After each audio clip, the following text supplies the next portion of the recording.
Eh bakit nga ba Yes. kasi pinilit? If you had these discussions within the administration noon, bakit pa ipinilit yung impeachment even despite your warnings sa kanila? Bakit pinilit yung impeachment?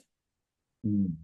Na ituloy yung impeachment para meron silang magamit at sabihin na kailangan natin ilabas yung conditional release kasi pumirma tong mga to. RG, common sense naman.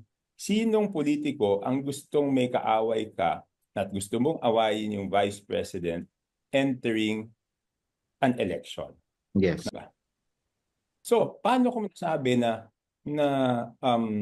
yung conditional release ang naging motivation? Mm-mm. Kasi nung hino-hold na yung mga conditional release, kinausap ako ng dalawang tao ni Speaker. Mm-mm. Okay? So, rene-request nila na ma-release yung mga conditional release. Sabi ko, hindi pwede. Mm-mm. Sabi nila, ano yung mga yan pumirma sa impeachment. Mm-mm. So, sabi ko, sino nag-authorize sa inyo ipangako yan? Mm-mm. So, I cleared with the President. Mm-mm. Sabi ko, sir, kasi ganito sinasabi nila eh. Pinangako daw nila yung conditional release. Sabi niya, walang usapang ganyan.